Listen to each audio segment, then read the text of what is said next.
Morning, Trainiacs. After almost 2 years, certainly a year and a half, I have the definitive review of the Whoop strap versus the Oura Ring. This is one of the things that a lot of athletes who want to monitor their progress, monitor their sleep, and assess how ready they are to train day to day have been asking me. I've been using the Oura Ring for over a year and a half, and I've been using the Whoop strap for over a month now. I wanted to make sure that I didn't just give it a cursory glance. I wanted to give this a full review, see how the products function in all different types of training, all different types of condition for a long period of time. How do they hold up? These are big decisions from new companies that I don't want you to go and waste your money on one or another. So what we're going to go through here today are 6 factors comparing the Oura Ring versus the Whoop strap to help you decide on which one you should buy. We're going to award a winner for each of those 6 factors, and at the end we're going to select an overall winner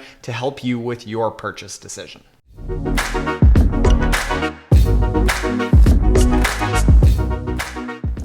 So let's start off with ease of use. How easy are the Whoop strap and the Oura Ring to use day to day? And you might be thinking, well, don't you just put it on? Well, yeah, kind of. But when you're analyzing a bunch of data day to day over and over and over, and you're using this as something that isn't just part of training, but it's part of your life constantly, all these small little nuances that are differences between this and this add up. First thing to note as far as ease of use is charging. Charging on the Oura Ring, tremendously easy. You just drop it in the charger, boom, it charges.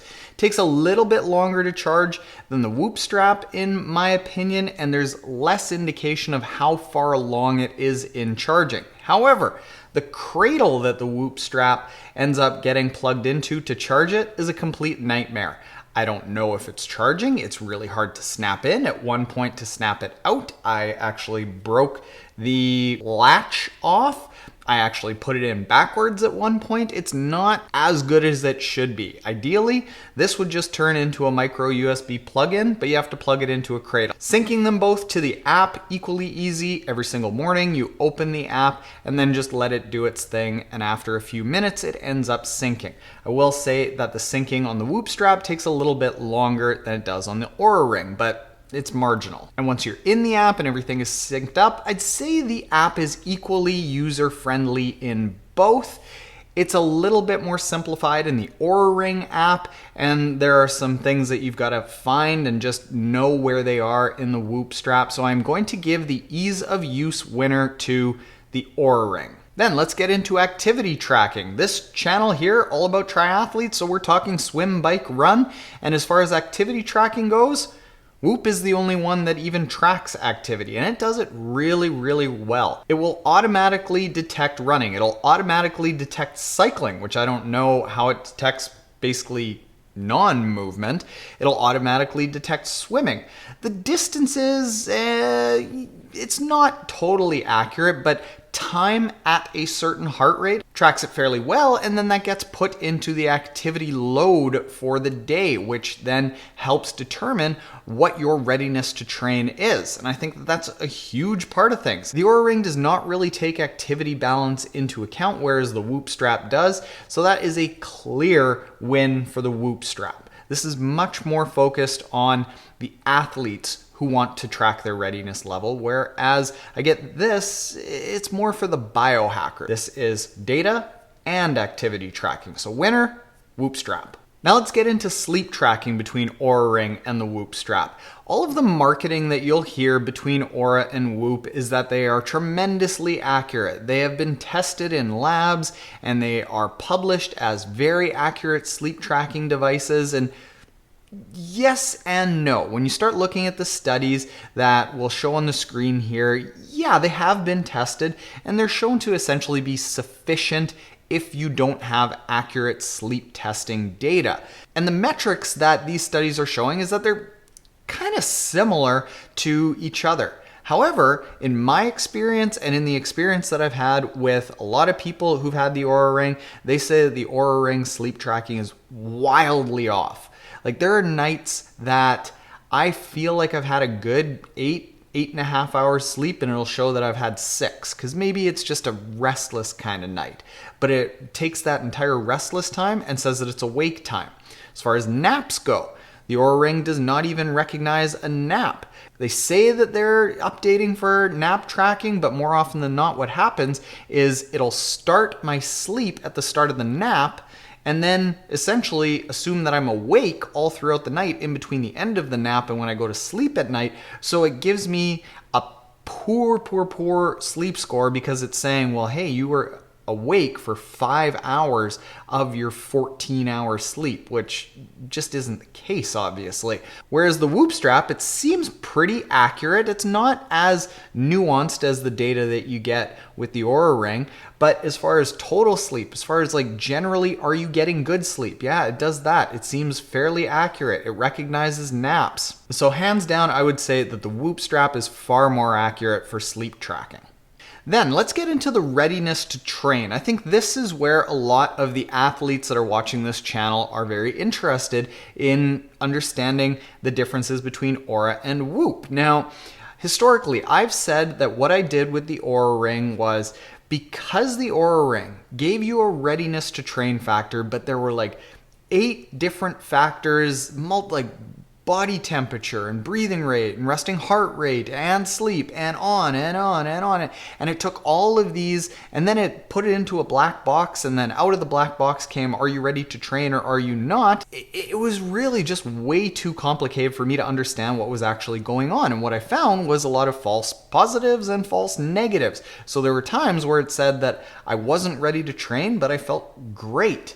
And all other metrics that I've been tracking were showing that I was tracking great, but the Oura Ring said, hey, no, you're not doing very well. And conversely, there were a lot of times that it said that I was doing great, but I knew that I wasn't doing very well. So what I did was I actually just took out the heart rate variability, the HRV measure that this gave me every single day, and I plugged it into my own spreadsheet and did my own calculations, which I knew had been very accurately designed, and I just used that. And I found that to be more accurate. So yeah, I wouldn't say that the readiness to train on this is very useful. Whereas Whoop is basically right in line with what I would expect.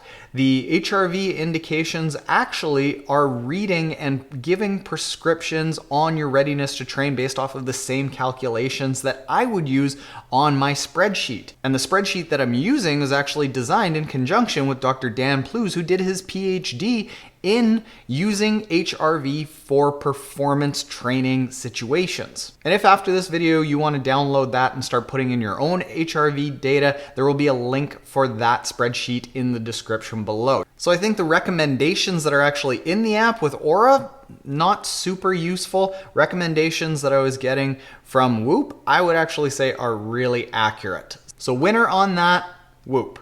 The next factor is comfort. Day to day and in training, how comfortable is this to wear? Because you're adding something, and there's a lot of people like me that I don't like wearing rings. I don't like wearing watches. I mean, it really wasn't until I was a triathlete that I ever wore a watch. I was clean as a whistle.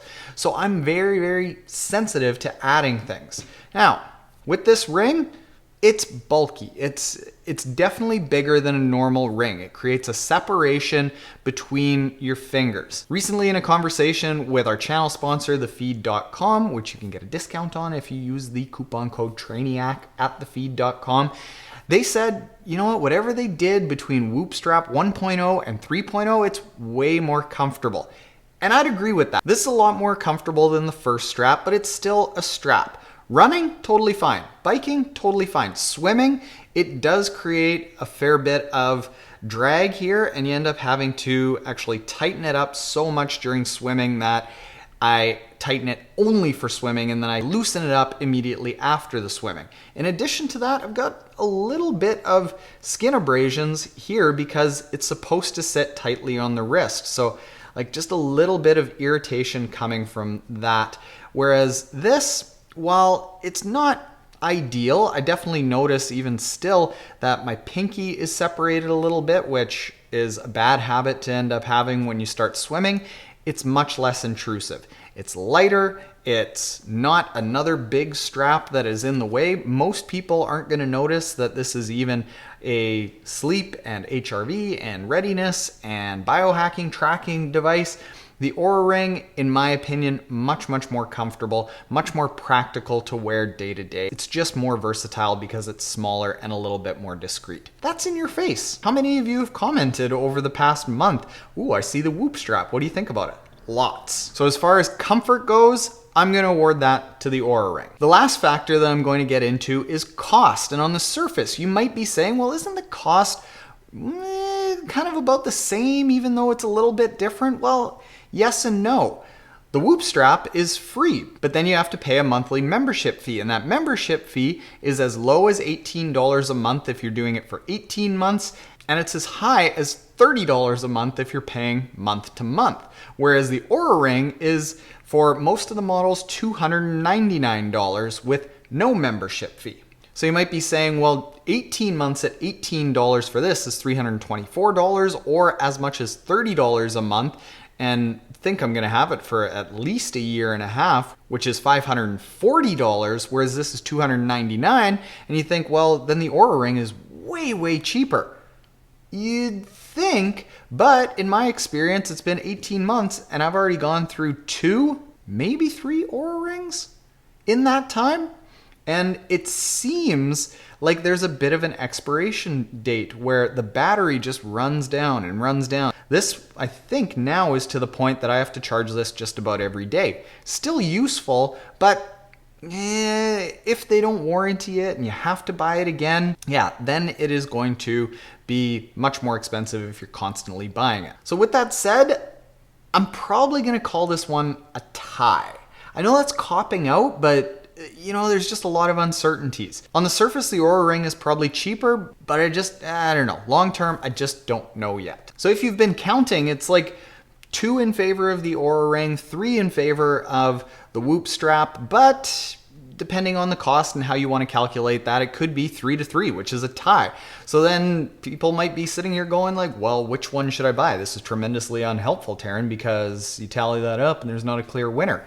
I agree, there isn't a clear winner between the two. If you're more performance oriented and you don't mind wearing something on your wrist all the time, then I would say use a Whoop strap and just understand that you're gonna have to tighten it a little bit extra when you're swimming. If you hate wearing things on your wrist, get the Oura Ring. People aren't gonna know that it's an activity tracker and you're gonna be able to wear it all the time. But if you do get this, what I would say is go to the link in the description below, and instead of taking the readiness readings that you've got from this, punch it into that spreadsheet, which you can get at triathlontaryn.com/HRV training, which gives you that spreadsheet for free. Just put in your email address, we'll send it out to you, and we'll even tell you how to use that spreadsheet, because I think the readiness measures in this aren't as accurate as what you've got in the Whoop strap. Conversely, if you're somebody who wants to track mostly sleep and have it be accurate, I would say go with the Whoop strap over this. So it's basically, who are you? Would you rather have a ring or a wrist strap? Would you rather have good sports activity tracking and readiness tracking? Or would you rather have biohacking data with more measures? Would you rather pay a bigger fee up front, or would you pay a smaller fee for a membership and potentially have it be more expensive long term? These are things that you've got to understand, and I'm sorry, there's no definitive answer, but hopefully this gives you some context that will help you make a decision. They're both good devices, they're both accurate, they're both useful, they both help me train, and I'm gonna keep using one of them, probably this one, for a long time to come. So if you like this video and you aren't already subscribed, hit the subscribe button below. And if you want to see another video about using HRV for training, click this video here, which will give you more insight in how you can use the data that you get from these. Later, Trainiacs.